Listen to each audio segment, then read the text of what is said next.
বিশ্ব নদী দিবস। আমন্ত্রণ জানাচ্ছে দর্পণ বাংলা সংবাদে। দর্শক, চাটমোহরে বিশ্ব নদী দিবস পালন।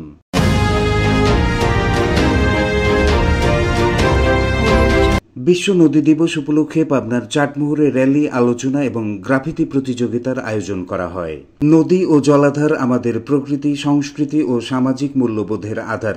এই প্রতিপাদ্যকে সামনে রেখে বাংলাদেশ পরিবেশ আন্দোলন, বাপা এবং বড়াল বিদ্যানিকেতন যৌথভাবে দিবসটি পালনে শনিবার 27 সেপ্টেম্বর সকালে চাটমোহর মান্নাননগর মহাসড়কে র্যালি করে পরিবেশবাদী কর্মী, শিক্ষক, শিক্ষার্থী, চিকিৎসক, কবি ও নাট্যকর্মীরা। পরে প্রধান শিক্ষক দিল আফরোজার সভাপতি কুমারগাড়া স্কুল চত্বরে প্রাণ প্রকৃতি, নদী, পরিবেশ রক্ষায়, নদী দখল, দূষণ রোধে বক্তব্য দেন বড়াল রক্ষা আন্দোলনের সদস্য সচিব ও বাপার যুগ্ম সম্পাদক এস.এম. মিজানুর রহমান, নাট্যজন আসাদুজ্জামান দুলাল, পরিবেশ কর্মী ও বিশিষ্ট সাংবাদিক রকিবুর রহমান টুকুন, চারুশিল্পী মিলন রব, ডাক্তার আতিকুল আলম, চ্যানেল 24 জেলা প্রতিনিধি শাহিন রহমান, প্রেস ক্লাবের সাধারণ সম্পাদক এস.এম. মাসুদ রানা প্রমুখ। বড়াল নদীটাকে সরকারের ভুল পলিসির কারণে এটা ভাগাড়ে পরিণত হয়েছিল।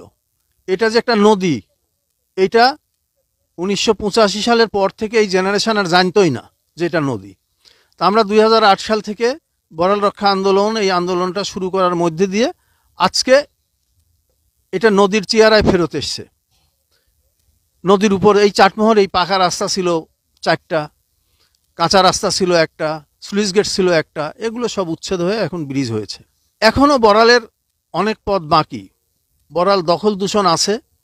বড়ালের উৎসমুখ চারঘাট, যেখানে স্লুইস গেট দিয়ে এই নদীটাকে আসলে মূলত হত্যা করা হয়, সেই স্লুইস গেটের দরজাগুলো এবার খোলা হয়েছে এবং 40 বছর পরে এবার চারঘাটের মানুষ বড়ালে পানি দেখেছে।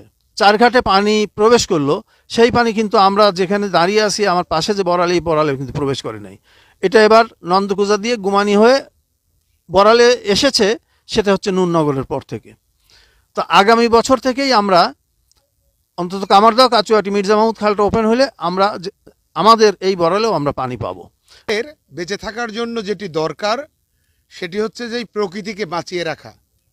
কারণ প্রকৃতি না থাকলে কিন্তু পৃথিবীতে মানুষ থাকে না। তো মানুষের বাসযোগ্য পৃথিবী গড়তে হলে আমাদের গাছপালা, নদী, নালা, খাল, বিল এগুলোকে আমাদের বাঁচিয়ে রাখতে হবে।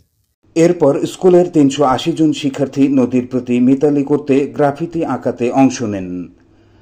প্রিয় দর্শক, এতক্ষণ দর্পণ বাংলার সাথে থাকার জন্য ধন্যবাদ।